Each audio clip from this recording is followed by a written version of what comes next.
hello to the members of our federal community. Thank you for joining us from around the country. First, we have a few housekeeping notes. For this event, we will disable audio, chat, and screen share. If you have any questions, you are welcome to send them after the show to the event of Feds Feeds Families at USDA.gov. Now, it is my great pleasure to welcome you to the 2022 Fed Feeds Family virtual launch event. My name is Angela French-Bell, and I am so excited to be the national chair for this year. I'm a special assistant in APHIS in USDA, and USDA is a designated lead for this year's national U.S. government-wide food drive. Today, we start a summer of giving with our 13th annual government-wide Fed Feeds Family Food Drive. It is a drive that encourages employees from all federal departments and agencies to give in-kind contributions, their food, service, and time to food banks and pantries. It's also a food drive created to help food banks and pantries stay stocked during the summer months, when they traditionally see a decrease in donations and an increase in need. With that in mind, our big push for donations this year is June through September. However, hunger is a year-round issue, so we will issue periodic reminders to give year-round, and employees can record their donations in the Feds Feeds Family Hub year-round as well. We'll learn more about that later in the presentation. Also, due to the circumstances we find ourselves in this year, the Fed Feeds Family Fiscal Year 22 Drive encourages giving that adheres to CDC, state, and local public health guidelines. Now, to start our program. USDA Secretary Tom Vilsack continues to be a huge supporter of the Feds Feeds Family program. Although he was unable to be here today, he took time out of his busy schedule to share a special message with all of us. You'll be able to find it on the Fed Feeds Hub website very soon. But first, we want to hear from our esteemed speakers. It is my great pleasure to introduce Deputy Assistant Secretary for Administration, Kimberly Pizer. Most recently, she served as the Deputy Chief of Staff at the Department of Commerce. Prior to taking on that position, she was a member of the President Biden's transition team, leading on appointments for both the Department of Commerce and the Small Business Administration. She brings deep experience building and leading teams both in and outside the government. Please join me in welcoming Ms. Pizer.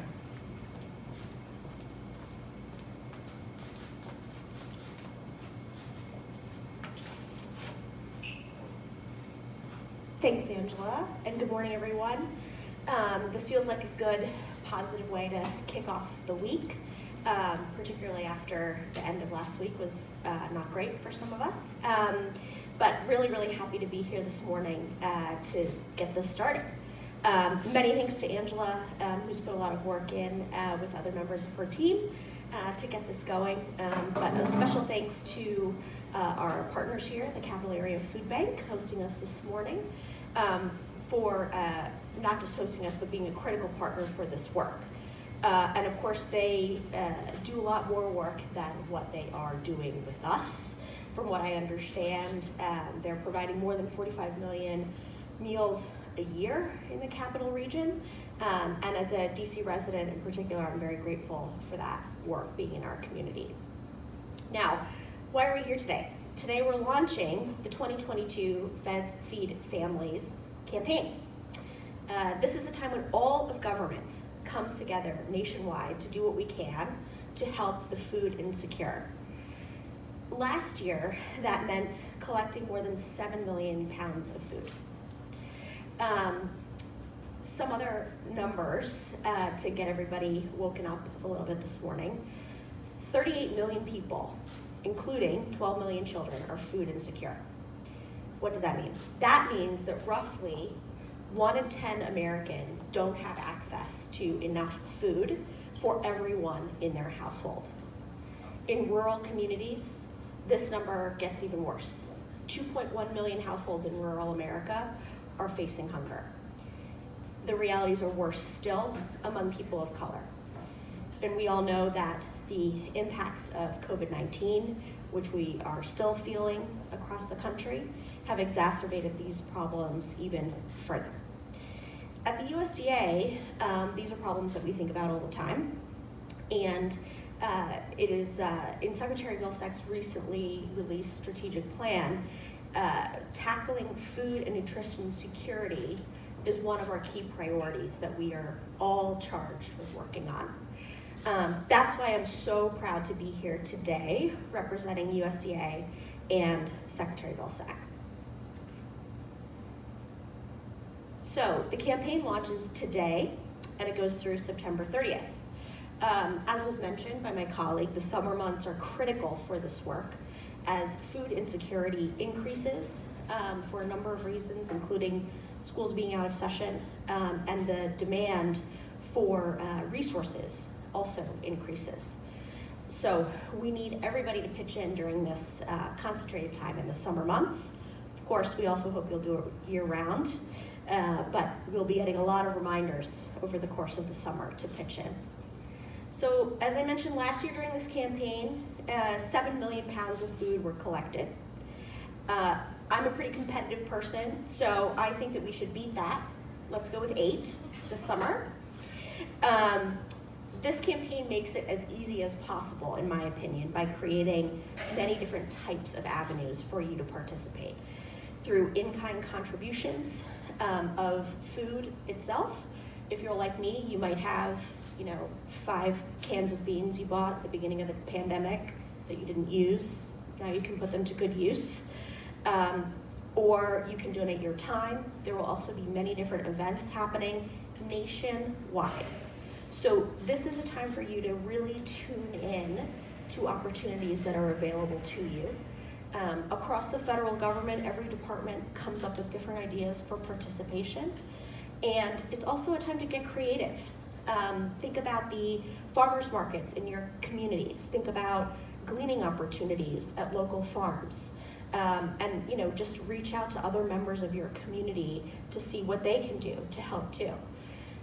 So every small contribution is going to be incredibly helpful, as I mentioned, with this really, really increased period of need.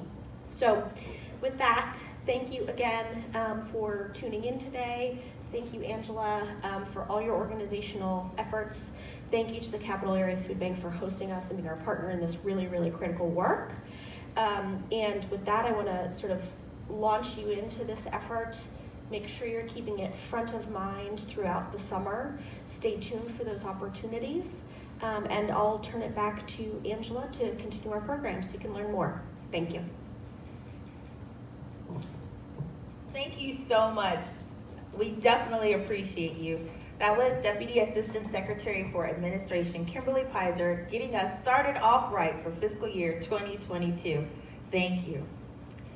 And next, it is my extreme pleasure to introduce the amazing Radha Matthias, CEO of the Capital Area Food Bank. This is an organization that has been meeting the hunger needs of the National Capital Region, that means DC, Virginia, and Maryland, and has been a part of the Feds Feeds family opening ceremonies throughout the years. We share a common goal with the Capital Area Food Bank of addressing food insecurity across the nation, and as such, I'm very excited to welcome Ms. Matthias.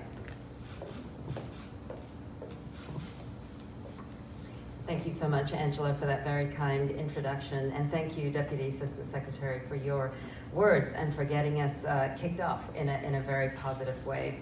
We're so pleased to see Feds Feeds Families getting underway again in 2022. This campaign speaks to the commitment of each and every agency across the federal government in making our communities stronger across our country. Together with thousands of other federal employees, each of you is helping to make a real difference in the lives of people who need the support from the nation's food banks. All too many of us are aware that the past few years have been some of the most challenging that our country, that our world has experienced. And there's so many of us, including all of you, who have played an incredibly important part in being able to address food insecurity, as an unprecedented number of individuals have experienced hardship due to the pandemic and the ensuing economic fallout. Here in the nation's capital, the Capital Area Food Bank is the anchor of the area's hunger relief infrastructure. Our mission is to help our neighbors thrive by providing more equitable access to food and opportunity through community partnerships. We provide food to a network of hundreds of different local nonprofits partners across the DMV, Virginia, Maryland, and DC, including Martha's Table, DC Central Kitchen, Food and Friends, Manna, Alive, Some, and so many others. We serve nonprofits of all sizes, and for the majority of them, they either get all of their food or most of their food sourced from us. Over the last few years, our partners have seen surges in the number of clients who have come to them, often to the tune of 300 to 400% more individuals who require assistance. In our recently released Hunger Report 2022, a report that we issued a few weeks ago, we found that many numbers of our neighbors, to be precise, 1/3, I'll repeat that, 1/3 of all of our neighbors across the region experienced food insecurity at one point or another in the last year. 1/3 in the nation's capital and surrounding areas. These neighbors included parents working 2 to 3 jobs just to feed their kids and put a roof over their families, those who were newly unemployed as a result of the pandemic or had their hours reduced as they were searching for additional work. They include seniors living on fixed income but experiencing dramatic increase in prices of food and other items. They included children and teens who are really struggling to focus and succeed in school on empty stomachs. They include people like Rebecca, a member of the Food Bank's Client Leadership Council, who's here with us and will speak to you later today. To respond to the needs of those in our community, we've been providing food for more meals than at any other time in our history. In the last calendar year, we distributed food enough for 64 million meals, and that was more than double what we had provided in the year before the pandemic. This has all happened against a background of reduced food donations, as many of our retail food donors have had to contend with supply chain disruptions and challenges due to all of the economic forces in play today. And while we're hoping to see the need begin to decline, an increase in the cost of food, of gas, of rents, is putting incredible strain on families and making it unlikely that the need for food assistance will go down substantially anytime soon. I know from speaking with many of my colleagues at food banks across the country that what we have been seeing and experiencing in the capital region is the same for all food banks across the United States.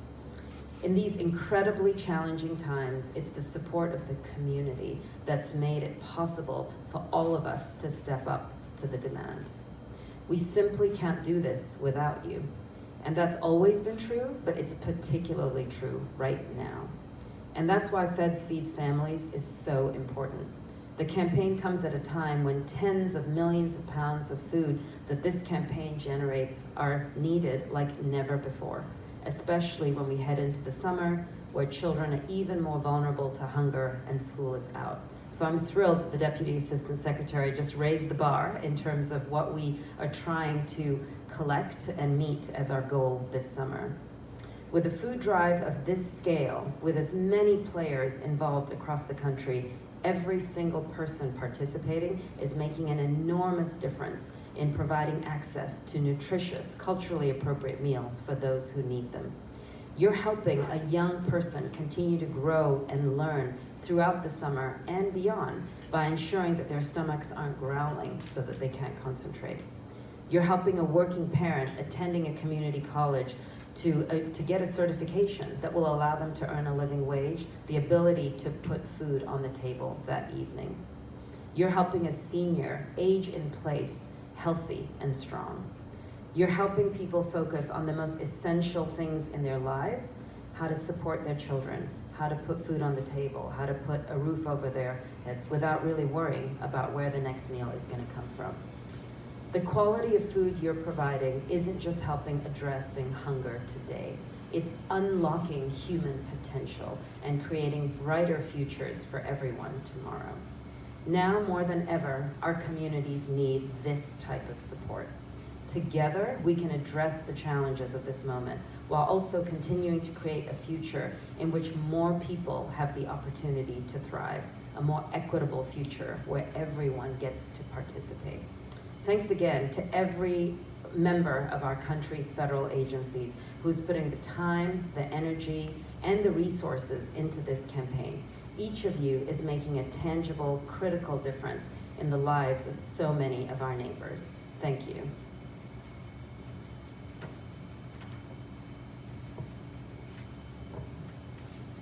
Thank you so much for those inspiring words. That was the CEO of the Capital Area Food Bank, Radha Mathia. We definitely appreciate our collaboration with you and all the good work you're doing in the community. Next, we know the importance of volunteering in supporting food security and good nutrition for those in need. That is why I am glad to welcome our next speaker, who's going to encourage federal employees to donate their service or time to local food networks. Our next speaker is Maureen O'Donnell. Maureen began volunteering with the Capital Area Food Bank early on during the pandemic. She retired from an illustrious career in the hospitality industry and was spurred to get involved by her understanding of the upheaval and uncertainty for workers in that industry. She is a regular volunteer, often signing up for multiple shifts within a given week. Please join me in welcoming Ms. O'Donnell.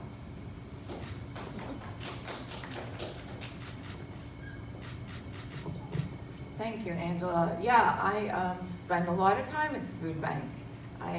We here, as Rodka mentioned, we are doing, like last year, 64 million boxes somehow went out of here. So these boxes that you see in front of you can feed a family of 4 for 3 days. So a family of 4 for 3 days, in one day at the food bank, we would be happy if we can put out 500 boxes in a shift. On a great day at the food bank, we might be able to put out 2,500 boxes on a shift. So it's all about volunteers. It's all about the commitment to wanting to see things personally be better for people. I think that's why most of us that come to the food bank volunteer, whether we come one day a week or one day a month or one shift as a team, when you get here, the emotion that you feel at the end of that shift, when you see the pallets that are being wrapped and all of a sudden they say, hey, guess what? You guys just had a record today. You did 723 boxes. And everybody's like, no way, like that's amazing. So you have so much need in this city alone that just showing up for a shift gives you this great feeling at the end of the day. So it's a daily high that doesn't change. The shifts might change. You might come in and they say, hey, guess what? We're just gonna make boxes today. It's like, okay, we're gonna literally build the box. Because if we don't build the box, we can't put any food in the box. So it is, every day is a little bit different. I encourage everyone to come out in their local community, volunteer if you can. If you can't volunteer during the day, some of our food banks now have evening shifts, which became a result of not having less people now because people have gone back to work, right? The other big demand, absolutely, as everybody's talking about, is the summer. Summer means a lot of us regular volunteers go on vacation. So if we go on vacation, somebody else, we'd love to have more people step in and help out and see how they can help and how they can get involved and maybe come up with, every one of us comes up with a different plan of how something should be done to make things better for other people. So why I come is basically for the satisfaction that I know that those 3 hours that I spend at the food bank did something good for the community. Not for necessarily me personally. I have been in a position where I've never needed the food bank, except as an emotional source for something that makes me feel really good. So please volunteer, please spend your time anytime that you can. If you can't donate anything else, please donate your time. It's really important to the people in every area of the United States at this point. Thank you. Thank you so much, Maureen. We appreciate your service, your time, and that phenomenal speech, encouraging others to give and donate their time. We now turn our attention to the final speaker for today, Rebecca Williams. At only 18, she is an amazing young lady who is a recent graduate of the Client Leadership Program Council within the Capital Area Food Bank. Today, she's going to be sharing with us a little bit about how food donations have helped families in need. She will be using the skills she's gained working with the Capital Area Food Bank to continue advocating for food access when she heads to Salisbury University this fall. Please join me in welcoming Ms. Williams. Thank you, Angela. Good morning, everyone. I want to start by thanking Secretary Vilsack and the hardworking people at United States Department of Horticulture and the Capital Area Food Bank for such a thoughtful commitment to the Feds Feed Families initiative. It is truly an honor to provide a bit of my story today. My name is Rebecca Williams. I am 18 years old and a recent graduate of Northwest High School in Germantown, Maryland. I am a first-generation Nigerian American, and I have the privilege of serving as the youngest council member of the Capital Area Food Bank's Client Leadership Council. My mother was a single mother who took care of my little sister and me. We were a low-income family, and my mother worked multiple jobs to ensure we never went hungry. She came to this country from Nigeria hoping for the promise of the American dream. But sometimes, that hope and that hard work was not enough. We had to make food last. I distinctly remember the loaves of bread that we rationed, and the rice that we had to make fill our tummies, all until the next time we would be able to afford more food. It was hard for us, but she managed to take care of us the best way she could. When I was 15, I landed my first job at Rita's Italian Ice Cream in Germantown. I was not making nearly enough, but I had to use the funds to go towards groceries and to make sure we always had a meal on the table. Then the pandemic happened. Both my mother and I had to stop working. With no income, it became harder than it has ever been. There were so many unknowns. We didn't know when we'd be able to work again, when we'd be able to afford bills and day-to-day living again, or how we'd be able to afford our next meal. We needed help. I am proud to say we received delivered healthy food from a student ministry called Bethel Campus Fellowship and the Capital Area Food Bank that lasted my family for months. And when we ran out, they delivered more. I'm grateful because it kept my family going. As jobs began opening back up, I didn't return to work immediately. I focused on my mental health as I had struggled with mental illness throughout the pandemic, like so many Americans and Marylanders throughout the country. The stability and source of food helped me concentrate on my schooling. And before I knew it, I was in my senior year of high school. And I knew I wanted to go to college, but I didn't know how I'd ever be able to afford it. Would I have to give up meal plans to afford tuition and housing? Would I not be able to hold down a job and also focus on schooling? What would this also mean for me supporting my mom and my family? As time went on, I realized I had a strong academic and extracurricular background. I began applying to scholarships, and shortly after, offers began coming in. My dream of going to college slowly became a reality. I am proud to announce that I'll be attending Salisbury University in the fall, and I'm grateful for the hard work of my mother and thoughtful efforts like Feds Feed Families that have all contributed to making this dream become a reality. I know that there are other students out there who aren't lucky to receive the scholarships that I received, that some students will be missing meals to afford college, that others are working minimum wage jobs to put groceries on the table for their families, or that the cost and the burdens preventing them to attend college altogether. But no person, young or old, should ever have to worry about how they'll access the most basic of human rights, food. Everyone deserves access to food, regardless of economic status, racial background, or current situation. That is why it's so important that we support one another, support organizations like the Capital Area Food Bank, and lean on the power of the federal government to work together to end hunger. Thank you.